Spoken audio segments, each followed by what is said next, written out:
ನಮಾಮಿ Shankara. Dasharathi chits private limited ಅರ್ಪಿಸುವ ನಮಾಮಿ ಶಂಕರ ಆಧ್ಯಾತ್ಮಿಕ ಕಾರ್ಯಕ್ರಮಕ್ಕೆ ತಮಗೆಲ್ಲರಿಗೂ ಆದರದ ಸ್ವಾಗತ. ಚೀಟಿ ಹಾಕಿ ಅಲೆದು ಸುಸ್ತಾಗಿದ್ದೀರಾ? ಬೇರೆ ಬೇರೆ ರೀತಿಯ ಶ್ಯೂರಿಟಿಗಳನ್ನು ಕೇಳಿ ನಿಮ್ಮ ತಲೆ ತಿಂತಿದ್ದಾರಾ? ಚೆಕ್ ಬೌನ್ಸ್ ಚಾರ್ಜಸ್ ಹಾಕ್ತಿದ್ದಾರಾ? ನಿಮ್ಮ ಸಿವಿಲ್ ಸ್ಕೋರ್ ಕೇಳ್ತಿದ್ದಾರಾ? ಪರ್ಸನಲ್ ಶ್ಯೂರಿಟಿ ಕೇಳ್ತಿದ್ದಾರಾ? ಗೌರ್ಮೆಂಟ್ ಶ್ಯೂರಿಟಿ ಕೇಳ್ತಿದ್ದಾರಾ? ಇಲ್ಲವೇ ಬಾಂಡ್ ಶ್ಯೂರಿಟಿ ಕೇಳ್ತಿದ್ದಾರಾ? ಇದು ಯಾವುದೂ ಇಲ್ಲದೆ ಒಂದೇ ಒಂದು ಸಣ್ಣ ಶ್ಯೂರಿಟಿ ಮುಖೇನ 30 ನಿಮಿಷದಲ್ಲಿ ಪ್ರಪ್ರಥಮ ಬಾರಿಗೆ ಭಾರತದಲ್ಲಿ ನಿಮ್ಮ ಚೀಟಿ ದುಡ್ಡು ನಿಮ್ಮ ಕೈಗೆ. ತಡ ಯಾಕೆ? ಹಿಂದೆ ಕರೆ ಮಾಡಿ ಈ ಕೆಳಗಿನ ಸಂಖ್ಯೆಗಳಿಗೆ. ನಮಾಮಿ ಶಂಕರ.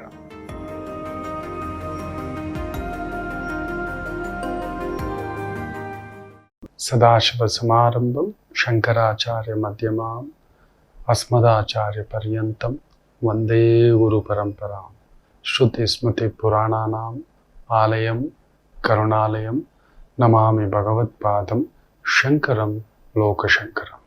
ನಾಡಿನ ಸಮಸ್ತ ವೀಕ್ಷಕ ಬಂಧುಗಳ ಪಾದಾರವಿಂದಗಳಿಗೆ ನನ್ನ ಶಿರಸಾಷ್ಟಾಂಗ ನಮಸ್ಕಾರಗಳು. ನಮಾಮಿ ಶಂಕರ. ಎಲ್ಲಿ ದೀಪ ಹಚ್ಚಿದರೆ ಲಕ್ಷ್ಮೀ ಪ್ರಾಪ್ತಿ, ಎಲ್ಲೆಲ್ಲೆಲ್ಲ ನನ್ನ ತಾಯಿ ಲಕ್ಷ್ಮಿ ಇದ್ದಾಳೆ. ನಾವು ನಿತ್ಯ ದೀಪಾರಾಧನೆ ಮಾಡ್ತೇವೆ ತುಂಬ. ಮೊನ್ನೆ ಒಂದು ತಾಯಿ ಜೀವ, ಒಂದು ಆಲಯ, ಒಂದು ಶಕ್ತಿ ಆಕೆ ದೇವಿ ಆಗ್ಬಿಟ್ಟಿದ್ದಾಳೆ.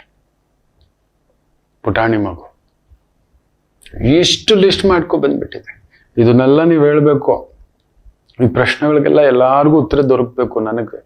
ನನಗಿರೋ ಹಾಗೆ ಪ್ರಶ್ನೆಗಳು ಎಲ್ರಿಗೂ ಸಿಗಬೇಕು ಅನ್ನತಕ್ಕಂಥ ಭಾವಾರ್ಥದಿಂದ ಆ ಪುಟ್ಟ ತಾಯಿ ಪೂರ್ತಿ ವೈರಾಗಿ ಜಾರ್ಬಿಟ್ಟಿದ್ದಾಳೆ. 2 ವರ್ಷನೇ ಇರಬೇಕು ಅಂತ ಅನ್ಸ್ಬಿಟ್ಟಿದಂತ ಬಿಕ್ಕಿ ಏನು ಮಗು ಅಂತ ಬೈದಿದ್ದಾನೆ. ಹಾಗೆಲ್ಲ ಸಾವು ನಮ್ಮದಲ್ಲ, ಅದ್ರ ಬಗ್ಗೆನೂ ಹೇಳ್ತಾನೆ. ಅದನ್ನ ವಿಶೇಷವಾಗಿ ಒಂದು ಭೀಷ್ಮರು ತುಂಬಾ ಚೆನ್ನಾಗಿ ಧರ್ಮರಾಯರಿಗೆ ಉಪದೇಶ ಮಾಡ್ತಾರೆ. ಬಿಕ್ಕಿ ಹೇಳ್ತಾನೆ, ನಮ್ಮಿಂದ ಹೋಗ್ಬಿಟ್ಟೆ ಅಜ್ಜ, ನಾವು ಹೊಡೆದಾಗ್ಬಿಟ್ವಿ ಅಜ್ಜ. ಇದಕ್ಕೆಲ್ಲ ಮೂಲ ಪುರುಷ ದುರ್ಯೋಧನ. ಅವನೊಂಚೂರು ನಮ್ಮ ಸೋದರ ಬದಲಾಗಿದ್ದಿದ್ರೆ ಒಂದು ಚೂರು ಆಗೊಂದು ಅದ್ಭುತವಾದಂಥ ಒಂದು ಉಪಖ್ಯಾನವನ್ನ ಕೊಡ್ತಾರೆ. ಒಂದು ಪುಟ್ಟ ಕಥೆಯನ್ನ, ಗೌತಮಿ ಕಥೆಯನ್ನ ಹೇಳ್ತಾರೆ. ತುಂಬಾ ಚೆನ್ನಾಗಿದೆ. ಆ ತಾಯಿ ತನ್ನ ಮಗುವಿನ ಸಾವಿನ ಬಗ್ಗೆ ಆ ಪ್ರಶ್ನೆಗಳನ್ನ ಒಬ್ಬರಿಂದೊಬ್ರು ಎಷ್ಟು ಚೆನ್ನಾಗಿ ತಗೊಂಡೋಗ್ತಾಳೆ ಅಂದ್ರೆ, ಅಲ್ಲೂ ಕೂಡ ಒಬ್ಬ ಅರ್ಜುನ ಅನ್ನತಕ್ಕಂಥದ್ದು ಬರ್ತಾನೆ. ಅಂಥದ್ದೊಂದು ವಿಶೇಷ. ಭೀಷ್ಮರು ಕಡೆಯದಾಗಿ ಹೋಗೋಕ್ ಮೊದಲು ತಿಳಿಸ್ಕೊಟ್ಟಂತ ಧರ್ಮ ರಹಸ್ಯಗಳು, ಸಾವಿನ ರಹಸ್ಯಗಳು, ಬದುಕಿನ ರಹಸ್ಯಗಳು. ಸರಿ ಗದರದೆ ಇಷ್ಟೆಲ್ಲ ಇಟ್ಕೊಂಡು ಏನೋ ಮಗು ಅಂತೇಳಿ, ನೀನು ಒಳಗಡೆ ಇರೋ ಶಕ್ತಿ ನೋಡಿ ಹೆಂಗೆ ಕಂಪಿಸ್ತಿದೆ, ಹೇಗಿದ್ದೀನಿ ನೋಡಿ, ಯಾವ ಥರ ಆಗ್ತಿದ್ದೀನಿ ನೀನು ಅನ್ನತಕ್ಕಂಥ. ಇದಾಗೆ ಪೆದ್ದುಗಳು ನೀವು. ಇರಲಿ, ಲಕ್ಷ್ಮಿ ಎಲ್ಲೆಲ್ಲೆಲ್ಲ ದೀಪವಿಟ್ಟರೆ ಪ್ರಸನ್ನಳಾಗುತ್ತಾಳೆ. ನಮಗೇ ಗೊತ್ತಿಲ್ಲದೆ ಈ ಸಣ್ಣ ಪುಟ್ಟ ಒಂದು ಸಂಕಲ್ಪಗಳಿಂದ ಅದ್ಭುತ ಬದಲಾವಣೆಗಳನ್ನ ಮಾಡಿಕೊಳ್ಳಬಹುದು. ಸಣ್ಣ ಪುಟ್ಟದು ಬದಲಾವಣೆಗಳು, ಅಲ್ಲೊಂದು ನಿತ್ಯ ಲಕ್ಷ್ಮಿ ಪ್ರಾಪ್ತಿ ಯೋಗ ಅಂತ ಹೇಳ್ತೇವೆ. ಮುಖ್ಯವಾಗಿ ನಮ್ಮ ವೈದಿಕ ಈ ಒಂದು ಸಂಕಲ್ಪದಲ್ಲಿ ಹೇಳ್ತಾರೆ, ವಿಶೇಷವಾಗಿ ಯಾವಾಗಲೂ ಮನೆಯ ದ್ವಾರಗಳಲ್ಲಿ ದೀಪವಿರಲೇಬೇಕು. ಮನೆಯ ದ್ವಾರ ಸಂಧ್ಯಾ ಕಾಲದಲ್ಲಿ ಅಟ್ಲೀಸ್ಟ್ ಬೆಳಿಗ್ಗೆ ಆಗ್ಲಿಲ್ಲ ಎದ್ದು ಓಡೋ ರಭಸ. ನಿಜ, ನಾವೆಲ್ಲ ಇವತ್ತು ಉದರ ನಿಮಿತ್ತಂ ಬಹುಕೃತ ವೇಷ ಓಡೋ ರಭಸದಲ್ಲಿ ಎಲ್ಲಿ ಬೆಳಿಗ್ಗೆ ಎದ್ದು ಸ್ನಾನ, ದೇವರು ದೀಪ, ಮನೆ ಹೊಸಲಿಗೊಂದು ದೀಪ ಹಾಕ್ತಾರೆ, ದೇವ್ರ ಮುಂದ್ಗಳು ಒಂದು ದೀಪ ಹಚ್ಚಿದ್ವಿ, ಓಡಿದ್ವಿ. ಅಲ್ಲೊಂದು ರಂಗೋಲಿ ಹಾಕ್ಬೇಕು, ಸ್ವಸ್ತಿಕ ಹಾಕ್ಬೇಕು, ಓಂಕಾರ ಹಾಕ್ಬೇಕು, ದೀಪ ಇಡಬೇಕು. ಈ ರೀತಿಯ ಒಂದು ಲೆಕ್ಕಾಚಾರದಿದ್ದಾಗ ರೈಟ್ ಆಗ್ತಿಲ್ಲ. ತಿಂಡಿ ಮಾಡಬೇಕು, ಮಕ್ಳಿಗೆ ಇಡಬೇಕು, ಯಜಮಾನ್ರಿಗೆ ಕೊಡಬೇಕು, ಹೆಂಡತಿಗೆ ನೋಡಬೇಕು, ವಯಸ್ಸಾದವ್ರಿದ್ದಾರೆ ಅವ್ರಿಗೊಂದು BP, sugar tablet, injection, insulin, thyroid, ಏನೇನೋ ತುಂಬ್ಕೊಬಿಟ್ಟಿದ್ದಾವೆ. ಮನೆಗಳೆಲ್ಲ ಕಾಯಿಲೆ ಆಗ್ಬಿಟ್ಟಿದೆ. ಸೊ ಎಲ್ಲಿ ಮಾಡೋದು? ರೈಟ್, ಸಂಧ್ಯಾಕಾಲ ಸಂಜೆ 7 ಗಂಟೆಗೆ ಬಂದ್ರು ಸರಿ, 8 ಗಂಟೆಗೆ ಬಂದ್ರು ಸರಿ, ಕಂಪಲ್ಸರಿ ಮನೆಯ ಮುಂದುಗಡೆ, ಮುಖ್ಯವಾಗಿ ಹೊಸಲ ಹೊರಗಡೆ ಪುಟ್ಟದಾಗಿ ಒಂದು ಜೋಡಿ ದೀಪ ಹಚ್ಚತಕ್ಕಂಥದ್ದು ಮಾಡಿ ಸದಾ ಆ ಮನೆಯಲ್ಲಿ ಲಕ್ಷ್ಮಿ ಪ್ರಾಪ್ತಿ. ಇನ್ನು ವಿಶೇಷವಾಗಿ ನಿಮಗಿನ್ನೂ ಅನುಕೂಲ ಇದೆ. ಸಂಧ್ಯಾಕಾಲ ಬೇಗ ಬಂದ್ರಿ, ಒಂದು ಶನಿವಾರ, ಒಂದು ಭಾನುವಾರ, ಈಗೆಲ್ಲ ಶನಿವಾರ ಭಾನುವಾರಗಳು ರಜಾ ಇದ್ದಾವೆ. ಕೆಲವರು ವರ್ಕ್ ಫ್ರಮ್ ಹೋಮ್ ಮಾಡ್ತಿದ್ದೀರಿ, ಸರಿ. ಮನೆಯ ಹತ್ತಿರವೇ ಆಲಯಗಳಿದ್ದಾವೆ, ಮನೆಯ ಬಳಿಯೇ ಆಲಯಗಳಿದ್ದಾವೆ. ಆ ಆಲಯಕ್ಕೆ ಹೋಗಿ ಹೊರಗಡೆ ಕೂಡ ಪ್ರಾಂಗಣದಲ್ಲಿ ಒಂದು ಜೋಡಿ ದೀಪ ಹಚ್ಚೋದು ಅತ್ಯಂತ ಶ್ರೇಷ್ಠ. ಆ ಭಗವಂತನಿಗೆ ಬೆಳಕಿನ ಪುಂಜ ಇಡೋದು ಮಹಾಲಕ್ಷ್ಮಿಯೇ ಎದ್ದು ಬರ್ತಾಳಂತೆ. ವೈದಿಕವಾಗಿ ಹೇಳ್ತಾರೆ, ಆಲಯದಲ್ಲಿ ಹಚ್ಚುವ ದೀಪ 7 ತಲೆಮಾರುಗಳನ್ನ ಕಾಪಾಡುತ್ತದೆ ಅಂತ.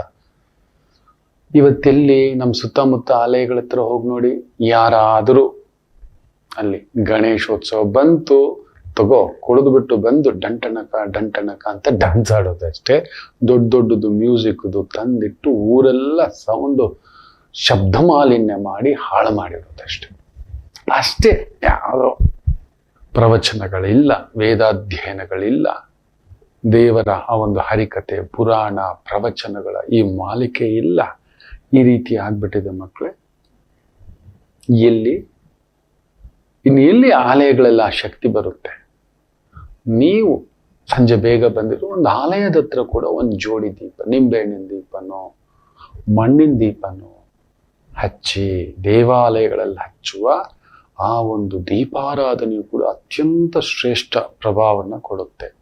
ಇನ್ನು ಕಂಬಗಳು, ಗರುಡಗಂಬ ಇರುತ್ತೆ, ಗೋಪುರ ಇರುತ್ತೆ, ವಿಶೇಷವಾಗಿ ದೇವಾಲಯದ ಶಿಖರ ಇರುತ್ತೆ, ಹಚ್ಚತಕ್ಕಂಥದ್ದು ಮಾಡಿ.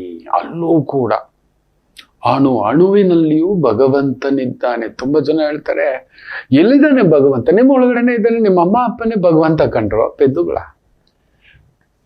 ಅವರಿಗಿಂತ ದೇವರ? ನಿಮಗೆ ಅನ್ನ ಕೊಟ್ಟವ್ರು ಯಾರು? ಅವರೇ. ನಿಮಗೆ ಬುದ್ಧಿ ಹೇಳಿದವ್ರು ಯಾರು? ಅವರೇ. ಜ್ಞಾನದಾತರಾಗಿ ನಿಂತವ್ರು ಯಾರು? ಅವರೇ. ಅನ್ನದಾತರಾಗಿ ನಿಂತವ್ರು ಯಾರು? ಅವರೇ. ಬುದ್ಧಿದಾತರಾಗಿ ನಿಂತವ್ರು ಯಾರು? ಅವರೇ. ಶಕ್ತಿದಾತರಾಗಿ ನಿಂತವ್ರು ಯಾರು? ಅವರೇ. ಜ್ಞಾನದಾತರಾಗಿ ನಿಂತವ್ರು ಯಾರೇ? ಅವರೇ. ವ್ಯವಹಾರಗಳನ್ನು ಕಲಿಸಿದವ್ರು ಮೊದಲಿಗೆ ಯಾರು? ಅವರೇ. ಯಾವುದು ಸರಿ ತಪ್ಪು ಅಂತ ಕಲಿಸಿದವ್ರು ಯಾರು? ಅವರೇ. ಎಲ್ಲೋಗ್ಬೇಕು ಹೋಗ್ಬಾರ್ದು ಅಂತ ಕಲಿಸಿದವ್ರು ಯಾರು? ಅವರೇ. ಹೌದಲ್ವಾ? ಇದು ತಿಳ್ಕೊಳ್ಳೋದೇ ಇಲ್ಲ. ಎಲ್ಲಿದ್ದಾನೆ ದೇವರು? ಯಾವ ದೇವರು? ದೇವರಿಲ್ಲದ ನಾವಿಲ್ವಲ್ಲ. ಈ ಗಾಳಿ ನಿಟ್ಟವ್ರು ಯಾರು? ಬೇಡ ನನಗೆ, ಗಾಳಿ ಬಂದ್ ಮಾಡಿ ನೋಡೋಣ. ಈ ನದಿಗಳನ್ನಿಟ್ಟವ್ರು ಯಾರು? ಸಮುದ್ರಗಳನ್ನಿಟ್ಟವ್ರು ಯಾರು? ನೀವು ನೋಡಿ, ಮಂಗಳೂರು ಹತ್ರ ಯಾವತ್ತಾದ್ರೂ ಕೇಳಿದೀರ ಸಮುದ್ರ ಉಕ್ಕಿ ಮಂಗಳೂರನ್ನು ಮುಳುಗಿಸಿದೆ ಅರ್ಧ ಭಾಗ? ಕೇರಳ ಪ್ರಾಂತ್ಯ ನಮ್ಮ ಭಾರತಕ್ಕೆ ಅಪರೂಪ, ಕೇಳೇ ಇಲ್ಲ ಎಲ್ಲೂ ನಾವು. ನಮ್ಮ ಭಾರತಕ್ಕೆ ಬೇರೆ ಊರುಗಳೆಲ್ಲ ಸುನಾಮಿಗಳು ಅಪ್ಪಳಿಸಿದಾವೆ. ಈ ಇಂಡೋನೇಷ್ಯಾ, ಮಲೇಷ್ಯಾ, ಅದು ಇದು ಅಂತ ಯಾವಾಗ್ಲೂ ಒಮ್ಮೆ ಆದಂಥದ್ದು. ಇರ್ಲಿ, ಅಲ್ಲೂ ಕೂಡ ತುಂಬಾ ದೊಡ್ಡದಾದಂಥ ಆಘಾತ ಆಗದ ಹಾಗೆ ಸಮುದ್ರ ದೇವ ಕಾಪಾಡ್ದ. ಇಲ್ಲವೇ ಎಲ್ಲ ನಮಗೆ ದೇವ್ರ ಮೇಲೆ ನಂಬಿಕೆ ಎಲ್ಲ ಬಿಡಪ್ಪ. ಗಾಳಿ, ಈ ಬೆಳಕು, ಈ ಜೀವ ಇಟ್ಟಿರೋದು ಯಾರು ನಡೆಸ್ತಿದ್ದಾನೆ ಇದ್ರ ಒಳಗಡೆ ನಮ್ಮನ್ನ? ಈಗಂದ್ರೆ ತಗೊಂಡು ಹೋಗ್ತಾನಲ್ಲಪ್ಪ. ಇರ್ಲಿ. ಸೊ ಅದರಿಂದ ದೇವಾಲಯಗಳು, ಶಿಖರಗಳು, ಗೋಪುರಗಳಲ್ಲಿ ಒಂದು ದೀಪ ಹಚ್ಚೋದು ಇನ್ನಷ್ಟು ಶ್ರೇಷ್ಠ. ಕೇಳ್ಕೊಳ್ಳಿ. ಹತ್ರದಲ್ಲಿ ಆಲಯಗಳಿದ್ರೆ ಮಾತಾಡಿ, ಅರ್ಚಕರ ಹತ್ರ, ದೇವಸ್ಥಾನದ ವ್ಯವಸ್ಥೆ ಅಲ್ಲಿ ಇರತಕ್ಕಂಥವ್ರ ಹತ್ರ ಕೇಳ್ಕೊಳ್ಳಿ. ಗೋಪುರಗಳಲ್ಲಿ ನಾವೊಂದು ದೀಪ ಹಚ್ಬೋದಾ ನೋಡಿ, ನೀವೇ ಹಚ್ಬಿಡಿ, ನಾವೊಂದಷ್ಟು ಎಣ್ಣೆ ತರ್ತೀವಿ. ಹಚ್ಚಬೇಕು. ದೀಪ ದರ್ಶನಂ 1000 ದೈವ ದರ್ಶನ. ತುಂಬಾ ಜನ ಗೊತ್ತಿಲ್ಲ, ಒಂದು ದೀಪ ದರ್ಶನ 1000 ದೈವಗಳನ್ನ ಆ ದೀಪದಲ್ಲಿ ನೋಡಬಹುದು ಅನ್ನತಕ್ಕಂಥದ್ದು. ಅಲ್ಲೊಂದು, ಆ ಊರಿಗೊಂದು ಚೈತನ್ಯವಿದೆ ಅಂತ, ಆ ಊರಿನಲ್ಲೊಂದು ಶಕ್ತಿ ಇದೆ ಅನ್ನತಕ್ಕಂಥದ್ದು. ಬಿಡಲ್ಲ, ಯಾವುದೇ ಕೆಟ್ಟದ್ದನ್ನ ಆಗದ ಹಾಗೆ ತಡೆಯುತ್ತೆ. ಅದಕ್ಕೆ ಗೋಪುರದ ಮೇಲಿರತಕ್ಕಂಥ ಕಳಶಗಳಿಗೆ ಕುಂಭಾಭಿಷೇಕ ಮಾಡತಕ್ಕಂಥ ಪ್ರತಿ 12 ವರ್ಷಕ್ಕೆ ಮಾಡ್ತಾರೆ. ಕೆಲವು ಪ್ರತಿ ವರ್ಷ ಮಾಡ್ತಾರೆ, ಆದರೂ 12 ವರ್ಷಕ್ಕೊಮ್ಮೆ ಕುಂಭಾಭಿಷೇಕ ಆಗುತ್ತೆ. ಹಾಗೆಯೇ ವಿಶೇಷವಾಗಿ ನಮ್ಮ ಮನೆಯ ಅಂಗಳ ವರಾಂಡ ಕಾಂಪೌಂಡ್ ಇದೆಯಲ್ಲ, ಅಲ್ಲೆಲ್ಲ ಪುಟ್ಟ ಪುಟ್ಟ ದೀಪಗಳು. ನೆಗೆಟಿವ್ಸ್ ಬರಲ್ಲ ಮಕ್ಕಳೇ. ಅಲ್ಲೊಂದು ದೀಪ ಉರಿತಿದೆ ಅಂದ್ರೆ ಕಳ್ಳನೇ ಬರಲ್ಲ. ಲೈಟ್ ಉರಿತಿದೆ ಅಂದ್ರೆ ಅವನು ಯೋಚನೆ ಮಾಡ್ತಾನೆ. ಒಬ್ಬ ಸಾಮಾನ್ಯ ಕಳ್ಳನ ಪ್ರಚೋದನೆಯಲ್ಲಿಯೇ ಇಷ್ಟಿರಬೇಕಾದರೆ, ಏನೋ ಇದಪ್ಪ ಅಲ್ಲಿ ದೀಪ ಉರಿತಿದೆ, ನಾವ್ಯಾಕೋ, ಇನ್ನು ನಮಗೇ ಗೊತ್ತಿಲ್ಲದೆ ಒಂದು ದುಷ್ಟಗ್ರಹ ಬಾಧೆಗಳು ಕೆಲವೊಂದಿರ್ತವೆ. ನೀವು ನಿತ್ಯ ಹಚ್ತಾ ಬನ್ನಿ, ಆ ಮನೆಯಲ್ಲಿ ಆಗತಕ್ಕಂಥ ಆರ್ಭಟ, ರಭಸ, ಗಲಾಟೆ, ಜಗಳ ಇವುಗಳು ನಿಮಗೆ ಕಡಿಮೆ ಆಗ್ಲಿಲ್ಲ ಅಂದ್ರೆ ನೋಡಿ, ಒಂದು 7 ದೀಪ, ಒಂದು 11 ದೀಪ ಈ ರೀತಿ ಹಚ್ತಾ ಬನ್ನಿ. ಅದು ಬೆಸ ಸಂಖ್ಯೆಯಲ್ಲಿ ಹಚ್ಚಿದ್ರೆ ತುಂಬಾ ಒಳ್ಳೇದು. 3, 5, 7, 11 ತುಂಬಾ ಜನಕ್ಕೆ ಗೊತ್ತಿಲ್ಲ. ಅಲ್ಲೊಂದು ಧೂಪ, ಗಂಧದ ಕಡ್ಡಿ, ತುಳಸಿ ಕಟ್ಟೆ ಹತ್ರ ಒಂದು ದೀಪ. ನೀವು ನೋಡಿ, ನೀವು ಹಚ್ಚಿ 42 ದಿನ 48 ದಿನ ಯಾವ ಮನೇಲಿ ಅಶಾಂತಿ ಅನ್ಸುತ್ತೋ, ಜಗಳ ಅನ್ಸುತ್ತೋ, ಸಂಧ್ಯಾ ಕಾಲಕ್ಕೆಲ್ಲ ಕೈಕಾಲು ಶುಭ್ರ ಮಾಡಿಕೊಂಡು ದೇವ್ರ ಮನೇಲಿ ಒಂದು ದೀಪ ಹಚ್ಚಿ ಈ ತರ ಮಾಡ್ತಾ ಬನ್ನಿ. ಆ ಮನೆಯಲ್ಲಿ ಎಂಥದ್ದೇ ಅಶುದ್ಧ ವಾತಾವರಣ ಇದ್ದರೂ, ಅಶಾಂತಿ ವಾತಾವರಣ ಇದ್ದರೂ ಆ ತಾಯಿ ಜಗನ್ಮಾತೆ ದೂರ ಮಾಡುತ್ತಾಳೆ. ಖಂಡಿತ ಇದೆ ದೀಪಗಳೆಲ್ಲ ಅಂಥದ್ದೊಂದು ನಾನೇ ಅನುಭವಿಸಿದ್ದೇನೆ. ನನ್ನ ತಾಯಿ ಜೀವ ಮನೆಗೆ ಹೋದಾಗ ಆ ಒಂದು ತುಳಸಿ ಗಿಡ, ಆ ಕಟ್ಟೆ, ಆ ವರಾಂಡ ಹಿಂಗೆ ಹಚ್ಚಿದ್ರೆ ಆ ಧೂಪ ಸಂಜೆ ಹೋದಾಗ ಒಂದೊಂದು ಸಮಯ, ರಾತ್ರಿ ಒಂದೊಂದು ಸಮಯ 10 ಗಂಟೆ ಆಗ್ಬಿಟ್ಟಿರುತ್ತೆ, 11 ಆಗಿರುತ್ತೆ, 12 ಆಗಿರುತ್ತೆ, ಉರಿತಾ ಇರುತ್ತೆ. ಹೋದಾಗ ಅದು ಹೇಗೆ ಅನ್ನಿಸ್ಬಿಡುತ್ತೆ ಅಂದ್ರೆ ದೇವಸ್ಥಾನಕ್ಕೆ ಬಂದ ಹಾಗೆ, ಯಾವ ಭಾವವೂ ಇಲ್ಲದ ಹಾಗೆ, ತುಂಬ ಸಮಾಧಾನ. ಎಂಥ ನೆಗೆಟಿವ್, ಕೋಪ, ಸಿಟ್ಟು, ಬೇಸರ, ದುಃಖ, ಅವಮಾನ, ಏನು ಸಾಲದ ಬಾಧೆ, ಅವ್ರದ್ದು ಇವ್ರದ್ದು ಇನ್ನೊಂದು ಏನೇ ಇದ್ರೂ ಕೂಡ ನಾವು ಮರೆತು ಬಿಡುತ್ತೇವೆ. ಅಂಥದ್ದೊಂದು ಪವಾಡ ನಡೆಯುತ್ತೆ, ಅಂಥದ್ದೊಂದು ಪವಾಡ ನಡೆಯುತ್ತೆ. ಇನ್ನು ಪುರಾಣ ಪ್ರವಚನ ನಡೆಯತಕ್ಕಂಥ ಸ್ಥಳಗಳು, ಹಾಗೆಯೇ ಗೋವಿನ ಹಟ್ಟಿ, ಎಲ್ಲಿ ಗೋವುಗಳಿದ್ದಾವೋ ಅಲ್ಲೂ ದೀಪ ಹಚ್ಚಬಹುದು. ಗೋಶಾಲೆ ಇದೆ, ಅಲ್ಲಿ ಗೋವುಗಳಿದೆ, ಸದಾ ಒಂದು ದೀಪ ಉರಿಯೋ ಥರ ಅಲ್ಲೊಂದು ನೋಡ್ಕೊಳ್ಳಿ. ಗೋವುಗಳನ್ನ, ರಾಸುಗಳನ್ನ ಕತ್ಲಲ್ಲಿರಬಾರ್ದು, ಅಲ್ಲೇ ಇರೋದು ಲಕ್ಷ್ಮಿ. ಅಲ್ಲೊಂದು ಪುಟ್ಟ ದೀಪ ಉರಿತಿರೋ ಹಾಗೆ ನೋಡ್ಕೊಳ್ಳಿ, ನೋಡಿ ನೀವು. ಹಾಗೆಯೇ ವೇದಾಧ್ಯಯನ ನಡೆಯತಕ್ಕಂಥ ಸ್ಥಳಗಳು, ಕೆಲವೊಂದು ದೇವಸ್ಥಾನಗಳಲ್ಲಿ ಆಗಾಗ ವೇದಾಧ್ಯಯನ ಪಾಠಶಾಲೆಗಳು ನಡೆಸ್ತಿರ್ತಾರೆ. ವಾರಕ್ಕೊಮ್ಮೆ, 15 ದಿನಕ್ಕೊಮ್ಮೆ, ಕೆಲವು ಕಡೆಗಳಲ್ಲಂತೂ ನಿತ್ಯ ವೇದಾಧ್ಯಯನ ನಡೀತಿರುತ್ತೆ. ನಮ್ಮ ಸಂಸ್ಕಾರಗಳ ಬಗ್ಗೆ, ವೇದಗಳ ಬಗ್ಗೆ, ಉಪನಿಷತ್ತುಗಳ ಬಗ್ಗೆ, ಪುರಾಣಗಳ ಬಗ್ಗೆ ಪ್ರವಚನಗಳು, ಈ ರೀತಿ ಹರಿಕಥಾ ಮಾಲಿಕೆಗಳು ಈ ತರ ಬಂದು, ಗುರುರಾಜಲ್ ನಾಯ್ಡು ಅಂತೆ ಬೇರೆ ಬೇರೆ ಮಹಾ ಹರಿಕಥಾ ಉಪನ್ಯಾಸಕರಿದ್ರಪ್ಪ, ಇದ್ರು. ಒಬ್ಬಿಬ್ಬರಲ್ಲ, ಅಂತಿಂತ ಬರಲ್ಲ. ನಾವೆಲ್ಲ ಕೇಳೋಕ್ ಹಾಗೆಯೇ ಕಾಯ್ತಿದ್ವಿ. ನಾವು ಪುಟ್ಟ ಮಕ್ಕಳಿದ್ದಾಗ ನಮ್ಮ ದೇವಸ್ಥಾನಕ್ಕೆ ಕರೆಸೋರು, ಹೀಗೆ ಕುತ್ಕೊಂಡು ಶನೇಶ್ವರನ ಕಥೆಯಂತೆ, ನಳದಮಯಂತಿ ಕಥೆಯಂತೆ, ಕೃಷ್ಣಾರ್ಜುನ ಯುದ್ಧವಂತೆ ಏನೇನು ಮಾಡೋರು ನಮಗೆ. ಬಟ್ಟಿ ವಿಕ್ರಮಾರ್ಕನ ಕಥೆಯಂತೆ. ನಮ್ಮಲ್ಲಿ ಆ ಥರದೊಂದು ಭಕ್ತಿ, ಕಷ್ಟ ಬಂದ್ರೆ ಯಾವ ತರ ಇರುತ್ತೆ, ಜೂಜುಗೋದ್ರೆ ಯಾವ ತರ ಇರುತ್ತೆ, ಎಲ್ಲ ತಿಳಿಸ್ಕೊಳ್ಳೋಕೆ ಈ ರೀತಿ ಮಾಡ್ತಿದ್ರು. ಇವತ್ತಿಲ್ಲ. ಸೊ ಅಂಥದ್ದೊಂದು ನಿಮ್ಮ ಆಲಯ ಪ್ರಾಂಗಣ ಅನ್ನತಕ್ಕಂಥದ್ದಿರುತ್ತೆ. ಅಲ್ಲೂ ದೀಪಗಳು ಹಚ್ಚತಕ್ಕಂಥದ್ದು ಲಕ್ಷ್ಮೀ ಪ್ರಾಪ್ತಿ. ಅತಿ ವಿಶೇಷವಾಗಿ ಅಶ್ವತ್ಥವನ, ಅಶ್ವತ್ಥ ಕಟ್ಟೆ ಇದೆ, ನಾಗರ ಕಟ್ಟೆ ಇದೆ, ಹೋಗಿ. ಕೆಲವು ಕಡೆಗಳಲ್ಲಿ ಸ್ತ್ರೀಯರಿಗೆ ಪ್ರವೇಶವಿಲ್ಲ, ಮನೆಯ ಯಜಮಾನರನ್ನ ಕಳಿಸಿ ಅಲ್ಲೊಂದು ದೀಪ ಹಚ್ಚಿಸಿ. ನೀವು ಒಂದು ಸಂಕಲ್ಪ ಮಾಡ್ಕೊಂಡು ದೀಪ ಹಚ್ತಾ ಬನ್ನಿ. ತುಂಬಾ ಜನ ಏನ್ ಗೊತ್ತೇ ಹೇಳೋದು, ನಾನು ನೋಡ್ತಿರ್ತೇನೆ, ತುಂಬಾ ಸಂಕಟ, ಎಷ್ಟು ದಿನ ಪರಿಹಾರ ಮಾಡ್ಬೇಕು, ಎಷ್ಟು ದಿನ ದೀಪ ಹಚ್ಬೇಕು ಅಂತಾರೆ. ನಿಮ್ಮ ಮನೆ ಬಂಗಾರ ಆಗೋಗ ಎಷ್ಟು ದಿನ ಬ್ರಷ್ ಮಾಡ್ತೀರಾ, ಎಷ್ಟು ದಿನ ಬಟ್ಟೆ ಹಾಕ್ತೀರಾ, ಎಷ್ಟು ದಿನ ಸ್ನಾನ ಮಾಡ್ತೀರಾ, ಎಷ್ಟು ದಿನ. ಅದಕ್ಕೂ ಬೇಜಾರಾಯ್ತು, ತಿನ್ನೋದು ನಿಲ್ಸೋಣ ನೋಡೋಣ, ದಿನ ಏಕಾದಶಿ ಮಾಡಿಬಿಡಿ ನೋಡೋಣ, ಸ್ನಾನ ಮಾಡದೆ 3 ದಿನ ಇದ್ದು ಬಿಡಿ ನೋಡೋಣ, ಕೆಲ್ಸಕ್ಕೆ ಹೋಗದೆ 3 ದಿನ ಇದ್ದು ಬಿಡಿ. ಇವೆಲ್ಲ ತಪಸ್ಸುಗಳು, ಧ್ಯಾನಗಳು. ಇದು ಏನು ವೈದಿಕ ನಡಿಬೇಕು, ನಡೀತಲೇ ಇರ್ಲಿ. ಒಳ್ಳೇದಾಗಿದ್ದ ತಕ್ಷಣ ಬಿಟ್ಬಿಡೋದು, ಆ ಕಾರ್ಯ ಆಗಿದ ತಕ್ಷಣ ಬಿಟ್ಬಿಡೋದು. ಒಂದು ಹುಡುಗ ಮೊನ್ನೆ ಬರ್ತಾನೆ, ನೀವು ನಂಬಲ್ಲ ಮಕ್ಕಳೇ, ಇದೇ 10 ವರ್ಷದ ಹಿಂದ್ಗಡೆ 10,000 ಸಂಬಳ. ಆಗ್ಲೂ ಅಂತ ಕಂಪನ, ಭಯ, ಆತಂಕ ನಾನು ನೋಡ್ಲಿಲ್ಲ.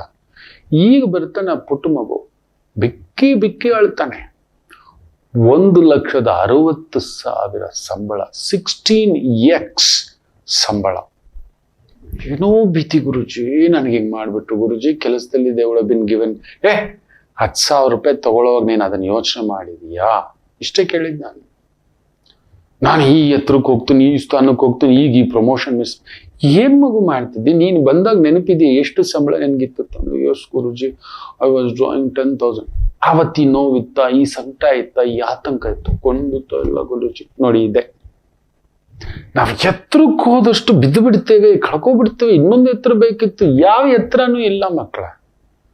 ಎತ್ತರಕ್ಕೆ ಏಳದಷ್ಟು ಬೀಳೋ ನೋವು ನಿಮಗೆ ಗೊತ್ತಿಲ್ಲ, ಅದನ್ನ ನಾನು ಅನುಭವಿಸ್ತಿದ್ದೇನೆ. ಅವತ್ತು ನನಗೆ ಮಾತ್ರ ಗೊತ್ತು. ಎತ್ತರಕ್ಕೇ ಹೋಗ್ಬಾರ್ದು ಅನ್ಸುತ್ತೆ, ತುಂಬಾ ಎತ್ತರ. ಅದಕ್ಕೆ ನಾನು ಎಲ್ಲೂ ಹೋಗಲ್ಲಕ್ಕೆ ತುಂಬಾ ವಿಚಾರಗಳಿಂದ ದೂರ ಇರ್ತೇನೆ. ನನ್ನ ಮನೆಯ ಫಂಕ್ಷನ್ಗಳಿಗೆ ಹೋಗಲ್ಲ, ನನ್ನ ಕುಟುಂಬದ ಫಂಕ್ಷನ್ಗಳಿಗೆ ಹೋಗಲ್ಲ. ಈ ರೀತಿ ಕಾಣಿಸ್ಕೋಬಾರ್ದು, ಹೇಳ್ಕೋಬಾರ್ದು, ತೋರಿಸ್ಕೋಬಾರ್ದು. ನನ್ನ ಗುರುಗಳು ಹೇಳಿದ್ದು, ತೋರಿಸ್ಕೋಬಾರ್ದು, ಗೊತ್ತಾಗಬಾರ್ದು, ನನ್ನ ಮಾತು ಕೇಳು. ಎಡಗೈಯಿಂದ ಕೊಟ್ಟಿದ್ದು ಬಲಗೈಗೂ ಗೊತ್ತಾಗಬಾರ್ದು ಕಣೋ ಅನ್ನತಕ್ಕಂಥದ್ದು. ಅದರಿಂದ ದಯಮಾಡಿ ಅಶ್ವತ್ಥ ಕಟ್ಟೆ ಇದೆ, ನಾಗರ ಕಟ್ಟೆ ಇದೆ, ಧಾತ್ರಿವನ, ನೇರಳೆ ಗಿಡ, ನೆಲ್ಲಿ ಚೆಟ್ಟು ಇದ್ರೆ ಅಲ್ಲೊಂದು ಪುಟ್ಟದಾಗಿ ದೀಪ ಹಚ್ತಾ ಬನ್ನಿ. ಲಕ್ಷ್ಮಿ ಸದಾ ಪ್ರಾಪ್ತಿ. ಅಲ್ಲೊಂದು ಮಠವಿದೆ, ಧಾರ್ಮಿಕ ಸಂಸ್ಥೆ ಇದೆ, ಮಠ. ಅಲ್ಲೂ ಒಂದು ಪುಟ್ಟದಾಗಿ ಜೋಡಿ ದೀಪ ಹಚ್ಚಿ ಬರತಕ್ಕಂಥದ್ದು ಮಾಡಿ. ಗುರುವಿಲ್ಲದಿದ್ದರೇನಂತೆ ಅವರ ಆತ್ಮವಿದೆಯಲ್ಲ, ಅವರಿದ್ದ ಆ ಸ್ಥಳ ಓಡಾಡ್ತಿದೆಯಲ್ಲ ಶಕ್ತಿ, ಇದನ್ನ ಮಾಡಿ ಅದ್ಭುತ ಆಗುತ್ತೆ. ಈ ಎಲ್ಲಾ ಸ್ಥಳಗಳಲ್ಲಿಯೂ ಲಕ್ಷ್ಮಿ ನೆಲೆಸಿರುತ್ತಾಳೆ. ಎಸ್, ಈ ಎಲ್ಲಾ ಸ್ಥಳಗಳಲ್ಲೂ. ತಪ್ಪಬೇಡಿ ಮಕ್ಕಳೇ, ನಮ್ಮ ವೈದಿಕನ್ ನಾವು ಯಾಕೆ ಬಿಟ್ಕೊಡ್ಬೇಕು? ನೀವು ಮಾಡಿ. ಅದಕ್ಕೆ ನಮ್ಮ ಹಿರಿಯರು ದುಡ್ಡಿತ್ತೋ ಇಲ್ಲವೋ ನೀವು ಕೇಳ್ತೀರಲ್ವ, ನೆಮ್ಮದಿ ಬೇಕು, ನೆಮ್ಮದಿ ಬೇಕು, ಸುಖ ಬೇಕು, ಶಾಂತಿ ಬೇಕು, ಸಮಾಧಾನ ಬೇಕು ಅನ್ನತಕ್ಕಂಥದ್ದು ಕೇಳ್ತಿರಲ್ರೋ ಅಮ್ಮಂದಿರ. ಇಲ್ಲೆಲ್ಲ ಹಚ್ತಾ ಬನ್ನಿ, ಪರಮಾನಂದಂ. ನನ್ನ ಮನೇಲೆ ಆಗಿದೆ. ತಾಯಿ ಜೀವ ಅದು ಮಣ್ಣು ಮೇಲೆಲ್ಲ ಹಚ್ಚಿ ಅಲ್ಲೊಂದು ರಂಗೋಲಿ ಹಾಕಿ ಆ ದೀಪಗಳು ನೋಡ್ತಿದ್ದಾಗೆ ಅಯ್ಯೋ ಎಲ್ಲ ಕಳ್ಕೊಬಿಟ್ಟಿರ್ತೇನೆ ನಾನು. ವಾಟ್ ಎ ಬ್ಯೂಟಿ ಅಂತ. ಇಲ್ಲೊಂದಷ್ಟು ಅರ್ಶನ ಹಚ್ಚಿ ಆ ಪುಟ್ಟ ಮಗು ಅದು ತುರುಬು ಕಟ್ಟಿ, ಇಲ್ಲೊಂದು ಹೂವು ಇಟ್ಟು, ಇಲ್ಲೊಂದು ಕುಂಕುಮ ಇಟ್ಟು, ಅಲ್ಲೊಂದು ಕಾಡಿಗೆ ಇಟ್ಟು, ಕೈಗೊಂದು ಮೆಹಂದಿ ಹಾಕಿ, ಕಾಲಲ್ಲಿ ಕಾಲ್ಗೆಜ್ಜೆ ಚಿಕ್ಕದಾಗಿ ಸದ್ದು ಬರ್ದಾಕಿ, ಆ ಪುಟ್ಟ ಸೀರೆ ಹುಟ್ಟು, ಅಮ್ಮ ಕೊಟ್ಟ ಸೀರೆ ಅವನ್ನೆಲ್ಲ ಓಡಾಡ್ಕೊಂಡು ಏನೋ ಒಂದಷ್ಟು ಚಿಕ್ಕ ನೈವೇದ್ಯ. ಎಂತ ಬೇಸರ ಇದ್ರು, ಎಂತ ದುಃಖ ಇದ್ರು, ಎಂತ ಸಂಕಟ ಇದ್ರು ನೀವು ನಂಬಲ್ಲ, ನಾನು ಮರೆತು ಆನಂದ ಅನುಭವಿಸಿದ್ದೇನೆ. ಇದೇ ಪರಮಾತ್ಮ. ನಾನು ಇವತ್ತು ಹೇಳ್ತೀನಲ್ವಾ, ನಾನು ಬದುಕಿದ್ದೇನೆ ಅನ್ನುವುದಕ್ಕೆ ಸಾಕ್ಷಿ ನನ್ನ ಧರ್ಮಪತ್ನಿಯ ಕುತ್ತಿಗೆಯಲ್ಲಿರತಕ್ಕಂಥ ಕರಿಮಣಿಯೇ ಸಾಕ್ಷಿ. ಅಷ್ಟೇ ಹೇಳಬಲ್ಲೆ, ಅಷ್ಟೇ. ರವಿ ಇಲ್ಲ ಯಾವತ್ತೋ, ಇದ್ದಾನೆ ಅಂದರೆ ಇವತ್ತಿಗೂ ಆಕೆಯ ಮಾಂಗಲ್ಯವೇ ಸಾಕ್ಷಿ. ಪುಟಾಣಿ ಮಗು, ಪುಟ್ಟು ಮಕ್ಕಳು, ಪುಟ್ಟು ಮಗುವೆ. ಹಾಗಾಗಿ ಇರ್ತವೆ ಪುಟ್ಟದಾಗಿ ನನ್ನಿಂದಲೇ. ಮಾರನೇ ದಿನ ಹೋಗಿ ನಾನೇ ಮಾತಾಡ್ಸೋದು. ಇರ್ಲಿ ಇಲ್ದೇ ಇರ್ಲಿ ಮೆಲ್ಲಗೆ ಇಲ್ಲ ಆಕೆ ಆದ್ರೂ ಮಾತಾಡ್ಸ್ಬಿಡುತ್ತೆ. ಇಬ್ರು ಬಿದ್ದು ಬಿದ್ದು ನಗ್ತಿರ್ತೀವಿ ಮೂರನೇ ದಿನಕ್ಕೆ, ಈ ಅಂತ ಸಣ್ಣ ವಿಚಾರಕ್ಕೆ ಅಂತ. ಕಾರಣ ಈ ದೀಪಾರಾಧನೆಯಿಂದ ಇದ್ದಂತ ಎಷ್ಟೋ ಕತ್ತಲಿನಂತ ಸಮಸ್ಯೆಗಳು ದೂರ ಆಗಿದ್ದಾವೆ. ನಾವು ಚೆನ್ನಾಗಿದ್ದೇವೆ, ಸುಖವಾಗಿದ್ದೇವೆ, ಶಾಂತಿಯಿಂದ ಇದ್ದೇವೆ, ನೆಮ್ಮದಿಯಿಂದ ಇದ್ದೇವೆ. ನಿಮಗೂ ಆ ಸೌಭಾಗ್ಯ ಸಿಗಲಿ ಅಂತ ಹೇಳ್ತಿದ್ದಾನೆ. ಮಾಡ್ಕೋತೀರಿ ಅಂತ ಅನ್ಕೋತಾನೆ. ಒಳ್ಳೇದಾಗ್ಲಿ. ಇನ್ನಷ್ಟು ಮಾಹಿತಿಯೊಂದಿಗೆ ವಾಪಸ್ ಬರೋಣ. ಮಾತೃದೇವೋ ಭವ. ನಮಾಮಿ ಶಂಕರ. ನನ್ನ ಪ್ರೀತಿಯ ಆಧ್ಯಾತ್ಮಿಕ ಬಂಧುಗಳೇ, ಪ್ರತಿಯೊಬ್ಬರ ಜೀವನದಲ್ಲೊಂದು ಕೆಲವೊಂದು ಪ್ರಶ್ನೆಗಳಿರುತ್ತೆ. ಉತ್ತರವಿಲ್ಲದ ಪ್ರಶ್ನೆಗಳಿಲ್ಲ. ಅಂಥದ್ದೊಂದು ಸಮಸ್ಯೆ ಇದೆಯಾ? ಜ್ಯೋತಿಷ್ಯ ಮುಖೇನ ಹಾಗೂ ಆಧ್ಯಾತ್ಮಿಕ ಮುಖೇನ ನಿಮ್ಮ ಪ್ರಶ್ನೆಗಳಿಗೊಂದು ಪುಟ್ಟ ಸಮಾಧಾನ. ಈ ಕೂಡಲೇ ಕೆಳಗಿನ ಸಂಖ್ಯೆಗೆ ಕರೆ ಮಾಡಿ, ಇಲ್ಲವೇ ವಾಟ್ಸಪ್ ಮಾಡಿ, ಹಾಗೂ ನಮ್ಮ ನಮಾಮಿ ಶಂಕರ ಯೂಟ್ಯೂಬ್ ಚಾನೆಲ್ ಮುಖಾಂತರವೂ ಕೂಡ ಸರಳ ಪರಿಹಾರವನ್ನು ತಾವು ವೀಕ್ಷಿಸಿ ಹಾಗೂ ಪಡೆಯಬಹುದು. ನಮಾಮಿ ಶಂಕರ.